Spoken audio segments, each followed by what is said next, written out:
usually has shorter payment periods than others. Walmart's going to be quicker at paying this off than Joe's piano store. The Basically. company receives cash more quickly from its customers. It will be able to pay the suppliers more quickly as well. Next, inventory turnover. Okay, so the idea that you can pay off your creditors, that you can pay off the people who are manufacturing the upstream goods for you, comes down also to how quickly you can get that cash. And that comes down to how quickly you can move your inventory. So the next couple formulas are going to talk about inventory. Because if you can't get that inventory out, you can't get the cash in, your company's liquidity diminishes, and your ability to pay off your debts diminish. So that's where we come to the next set of formulas. That is inventory turnover formulas. It can be calculated by taking cost of goods sold over average inventory. Inventory turnover shows how many times a company's inventory is sold or replaced over a period. Similar to other formulas of turnover ratio, inventory turnover, the higher the better. Higher inventory turnover shows that the company does not keep the inventory for too long. Another alternative is to convert the inventory turnover to inventory holding period. It is calculated by taking average inventory over cost. You're starting to see a theme in the formulas. 365 days.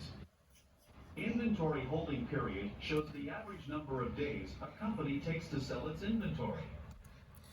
So the inventory turnover essentially is how many times can you sell and replace all of your product over a set period of time. And they had mentioned the average inventory, so I will just say that again. That the problem with average inventory is some companies can be seasonal in terms of when they sell and are more likely to sell. So if you just look at the beginning inventory costs or the end inventory costs, it may not reflect the inventory's fluctuation over the seasons. So when they talk about average inventory, what they're talking about is the beginning inventory cost added to the end inventory cost divided by 2 to try and even out that variability. They'll talk about that a little bit later, but I wanted to bring that up now while we still had the formula up here so you know how to calculate it. The inventory holding period is the number of days to fully turn over the inventory. Now, it is possible to have high inventory turnover. So say, for example, you've got a perishable product, you've got to get that stuff moving. So you will have a very high inventory turnover, but this is, again, where that idea of cross-sectional analysis comes into play, because then you can say, okay, well, compared to other companies in my sector, how am I doing? That's where this sort of a thing becomes important. In this case, so if you have high inventory turnover, your asset test ratio will always look very similar to your current ratio. Because remember, the asset test ratio factors out inventory. But if you never really have that much inventory to begin with because you've turned it over so quickly, your asset test and your current ratio can be substituted for one another. That's just a little extra tidbit. What's interesting about this is this doesn't really help us too much from the school board section. So they may tout numbers like this, but what's the point? You're going to have textbooks for a longer period of time. These aren't really numbers that we're going to be interested in if we're looking at the health of the school system, or at least I will pause to say there may be ways. I haven't been able to figure out good ways why this would be important to the taxpayer like you and me. But if there are any, please, next time we sit down for a session, please call out and tell me where you have found ways where these numbers are more important. They may tout these numbers at school boards, but these numbers won't mean as much to you and me, the taxpayer, for a school system. The shorter, the better. Keeping the stock for too long may cause the products to become obsolete. That's not true for textbooks or tables or things like that. In buying outdated products. For inventory turnover ratio, usually we apply average inventory figures. Oh, there it is, yes. To calculate average inventory, we take beginning inventory plus ending inventory divided by 2. This is to average out any seasonality effects on the ratio. Seasonality effects mean certain months the company may have higher inventory while others may have lower inventory. A low inventory turnover or long holding period is usually a bad sign because products tend to deteriorate or become obsolete as they sit in a warehouse. A high inventory turnover or short holding period may imply the following. The company is selling perishable items, such as groceries. The company is running out of stock due to high demand of the products, which may cause losing sales to its competitors. Next, fixed assets turnover. Okay. All the 6 formulas we've talked about at this point talk about the liquidity of the company and then dovetail into liquidity ratios. So when we talk about accounts receivable turnover, accounts payable turnover, we care about how much of our, and of course inventory turnover, we care about how much of our assets is bound up in cash versus how much is bound up in, or other, other liquid forms of exchange, or how much is tied up in inventory. We're going to shift gears for the remaining formulas of asset management ratios. These next set talk a little bit more about how well your infrastructure is able to generate revenue for you. So these actually might be more important to us from the FHPS standpoint if we decide to superimpose that model onto the financial ratios. So for example, when I talk about this, think about this, the fixed asset turnover in terms of the pool. And I've always asked myself, why aren't we renting out membership like the way the YMCA does to generate sales for a net fixed asset? So keep that in mind. Is calculated by taking sales over net fixed assets. Fixed assets turnover shows how able a company is to generate sales from fixed asset investments, namely property, plant, and equipment. Higher asset turnover ratio indicates that a company has more effectively utilized fixed asset investments to generate revenue. Another similar ratio is total assets turnover. It is calculated by taking sales over total assets. It shows how effective a firm is to generate sales from total asset investments. So they talk about net fixed assets and total assets, and for that, we go back over to the balance sheet section. So when we talk about net fixed assets, we're talking about things like property, plant, equipment. When we're talking about total assets, we mean everything on the positive side of the balance sheet. And come on down if you folks want to see what I'm talking about here in the room with the balance sheet, because it makes a difference in terms of what we're talking about. And are we just considering long-term fixed assets like the fixed asset turnover, or everything that we have in our positive side of the balance sheet, which is total asset turnover?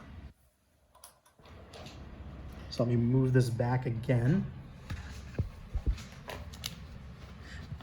So this then comes down to leveraging the assets that the school has. Now you might say, well, the school is being kind enough to give this stuff out to the community for free, but then also keep in mind, while we are letting the community have free access to the pool, isn't that shorting our students in their ability to use it?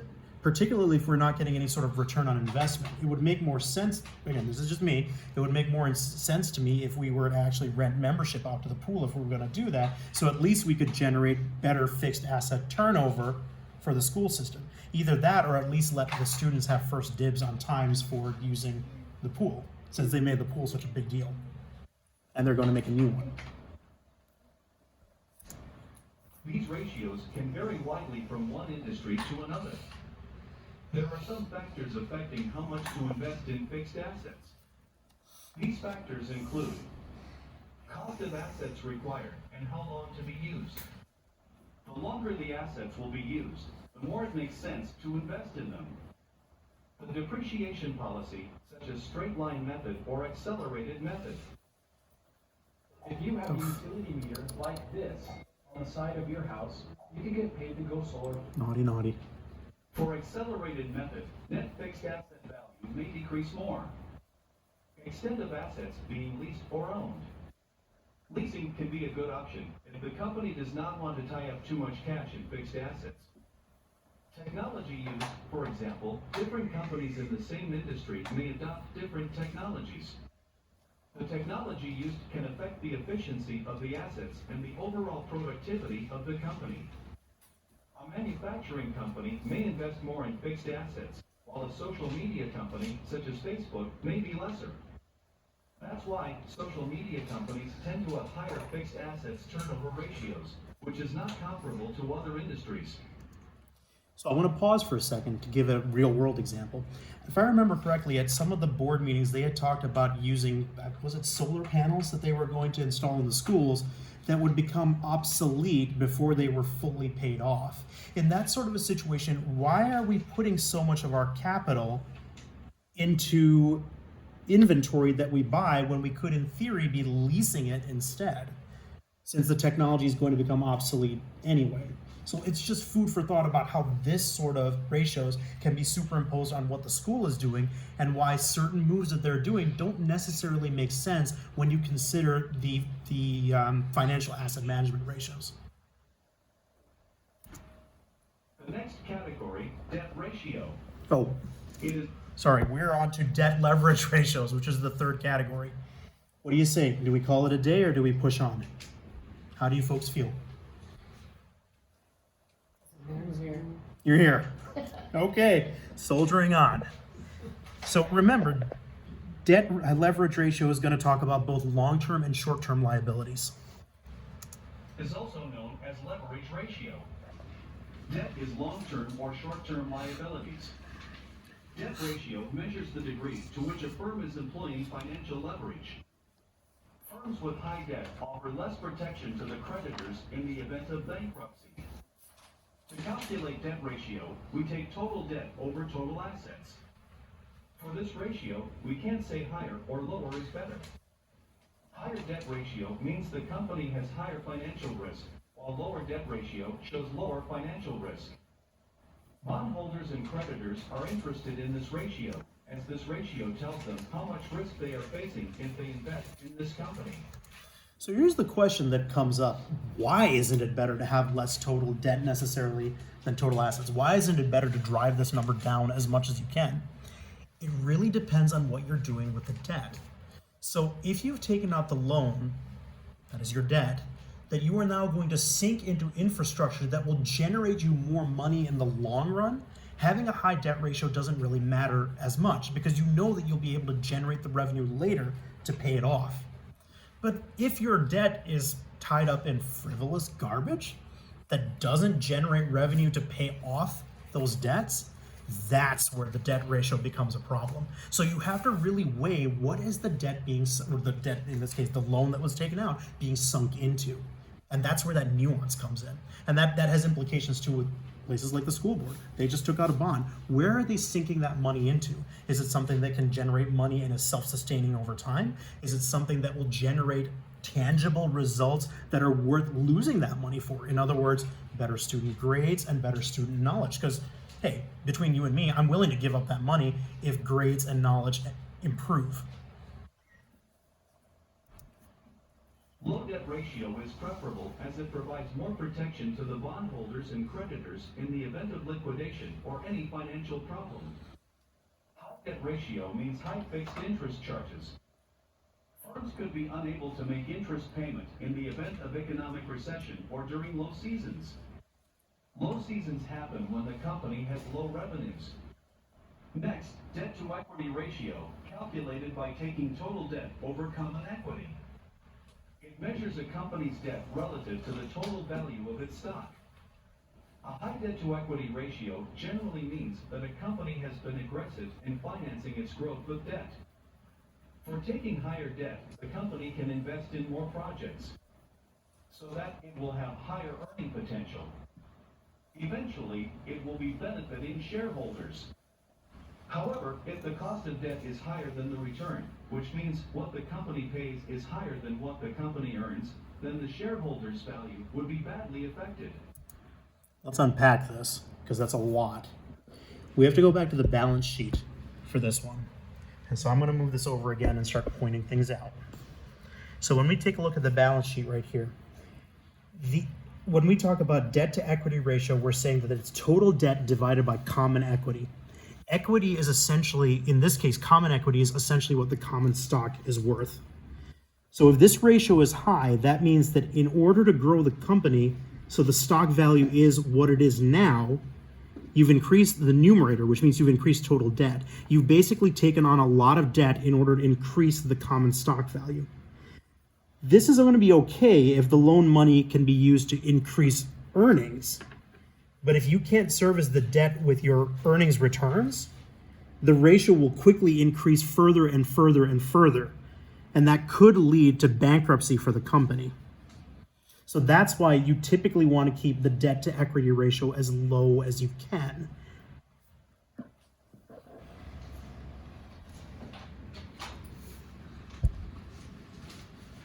Or at the very least show that what you are sinking that debt into is something that will make a lot of money down the road. Questions about that before I keep pushing on? You guys are soldiers. Although taking debt can grow the company, excessive debt could lead to liquidation and bankruptcy. Next, times interest earned. It is calculated by taking EBIT over interest expense. This ratio is to measure to what extent current earning of the firm is able to cover current interest payment. In other words, it shows how many times a company can cover its interest charges on a pre-tax basis. Oh, good Lord. So here's where I stopped that, because we started getting into alphabet soup. So this requires that we go back to key financial statements lecture again, and we take a look at a different diagram. And that diagram was that Bartlett financial statement diagram, which I'm going to bring up next right here. And we're going to cue it up so that all of the important items, there we go, are right there for us to see. So when we take a look at the EBIT, that is the earnings before interest and taxes. In this case, basically, it's also known as the operating profits, but it is your sales minus the cost of the goods sold minus the operating expenses, the overhead, and that gives you the EBIT. You haven't factored in interest expenses, and you haven't factored in taxes at this point at all, nor have you factored in stock dividends either. It's quite essentially what you brought in minus the cost of the goods and minus your overhead. Now, then you start taking a look at the interest expense. So that right here is that portion that you would normally deduct next to get the earnings after taxes and interest. You have to do interest and taxes to get that, but that's the EAT that we'll talk about, and that comes up later on too. In this case, though, we're not subtracting, we're dividing. So we're taking the EBIT and dividing it by the interest expense. And so this ratio essentially tells us, can the company cover the bare bone interest payments on the loans that it has taken out?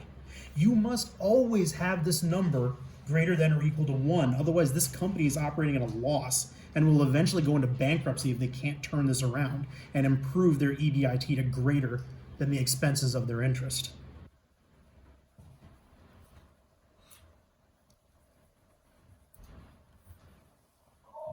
Oh, I feel sorry for them. Let's hope that our bank accounts aren't on fire too. A ratio of less than 1.0 Yeah, the other door's locked. Everything's locked over there. implies that the firm is very likely to be in default of making interest payment, which can eventually lead to bankruptcy. For times interest earned ratio, the higher the better. But a high ratio may also indicate that a company has an undesirable lack of debt or is paying down too much debt with earnings that could be used for other projects. Now, if you're in the Dave Ramsey school of thought, that last sentence there, nah, you want to pay down your debt as quickly as you possibly can. But in some industries, they're looking to make sure that you're actually using that debt for high cost projects. And so they're looking to make sure that you're growing enough that you'll be eventually able to service that debt. The next category, profitability ratios. Okay, so I think we've hit time at this point. So we're gonna call it here. We've done 3 out of 5 of the financial ratios. We're gonna go over those again next time. What I kind of took a little bit of a survey early on, and as you can see here, I take some notes before the meeting so that I can at least help demystify some of this stuff. I've been told that these notes might be helpful, so I'm also going to make these available online as well for everyone to look at, and that way they can follow along with the series while they're looking at the notes that I've taken as well. In addition to that, I do also have a question set for this, session, although we really only got halfway through it. So I'll pass that out as well. And would you folks prefer that I put the questions up online as well? I think I'll do that just so that everybody has access to that and that they can see it and follow in real time in the next section. I hope that we can have Zoom meeting with people participating next time, although we definitely have Zoom meeting for capturing the video this time. So that's about it. Any questions before I wrap things up here? Thanks everybody for sticking with me. We're gonna get this. You did a good job.